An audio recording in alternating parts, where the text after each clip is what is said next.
فلسفیین قبل از اسلام مشرکین مکہ بت پرستی میں مبتلا تھے۔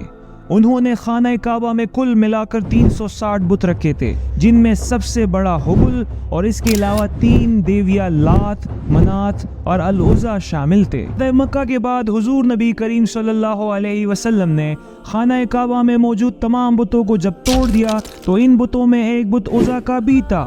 اس طرح اسلام کے آنے کے بعد سرزمین عرب سے بت پرستی کا خاتمہ ہو گیا۔ ناظرین، آپ کو یہ سن کر حیرانگی اور تعجب ہوگا کہ قیامت کی نشانیوں میں سے ایک نشانی جو آپ صلی اللہ علیہ وسلم نے ہمیں بتائی ہے وہ یہ بھی ہے کہ قیامت کے نزدیک اہل عرب دوبارہ لات اور عزیٰ کی عبادت شروع کر دیں گے۔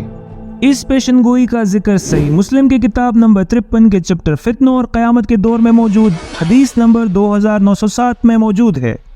اس حدیث میں حضرت عائشہ رضی اللہ تعالیٰ عنہا سے روایت ہے، جس کا مفہوم ہے کہ آپ صلی اللہ علیہ وسلم سے انہوں نے سنا کہ دن اور رات کا نظام اس وقت تک ختم نہیں ہوگا، یعنی قیامت اس وقت تک قائم نہیں ہوگی جب تک لوگ ایک بار پھر لات اور عزیٰ کی عبادت نہ شروع کر دے۔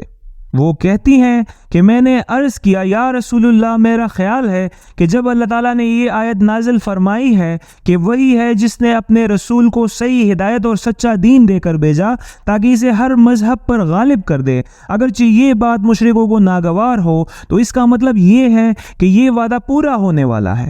تو آپ صلی اللہ علیہ وسلم نے فرمایا، جیسا اللہ چاہے گا۔ پھر اللہ تعالیٰ ایسی خوشبودار ہوا بھیجے گا جس کے ذریعے ہر وہ شخص مر جائے گا جس کا اس پر رائی کے دانے کے برابر بھی ایمان ہو، اور وہی لوگ زندہ رہیں گے جن کے اندر کوئی بلائی نہیں ہوگی، اور وہ اپنے آباء و اجداد کی دین کی طرف پلٹ جائیں گے۔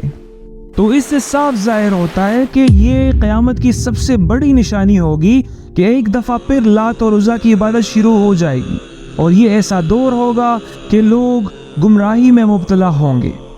ناظرین، شیخ عثمان ابن فاروق ایک پاکستانی امریکن اسکالر ہے جو کہ پبلک پلیسز میں غیر مسلموں کے ساتھ لاجیکل ڈیبیٹس کے لیے بہت مشہور ہے۔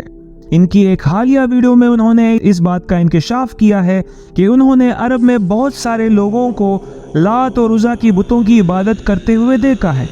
ان کا کہنا ہے کہ وہ یہ کام خفیہ طور پر اپنے گھروں میں یا چھپ کر رہے ہیں۔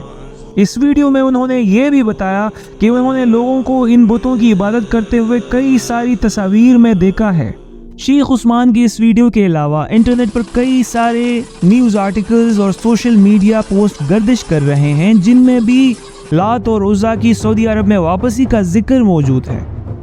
سعودی عرب میں ایک ایسا مکتبہ فکر ابھر رہا ہے جو کہ یہ مانتا ہے کہ لات اور عزیٰ ان کی ثقافت اور ان کی تاریخ کا ایک اہم حصہ ہے، جن کو پریزرو کرنا یا کنزرو کرنا ان کے لیے انتہائی اہم ہے۔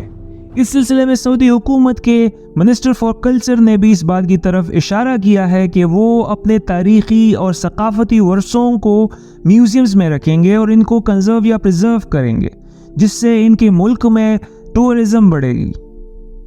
اس کے علاوہ سعودی عرب میں جدت یا ماڈرنائزیشن کے نام پر آنے والی تبدیلیوں میں جیسے وہاں پر سنیما گھروں کا بننا، میوزک کانسرٹس کا ہونا اور اتنی زیادہ فیمیلز کو آزادی ملنا، یہ سب بھی تشویش کا باعث ہے، اور کہیں نہ کہیں یہ اس بات کی طرف دلیل ہے کہ قرب قیامت کا وقت نزدیک آ گیا ہے۔ اب قیامت کب آنی ہے اور یا وہ سب نشانیاں جس کا ذکر احادیث میں موجود ہے وہ سچ میں رونما ہو رہی ہے یا نہیں، اس کا علم تو مجھے نہیں، لیکن بحیثیت مسلمان میں ضرور یہ دعا کرنا چاہوں گا کہ اللہ ہمیں ان تمام ادوار سے اور ان تمام آفات سے نجات دلائے جس کا ذکر آپ صلی اللہ علیہ وسلم نے کیا ہے، جو کہ قرب قیامت کے وقت ظاہر ہوں گی۔ اس کے ساتھ میں آپ سب سے اجازت چاہوں گا، ملتے ہیں اگلی دلچسپ ویڈیو کے ساتھ۔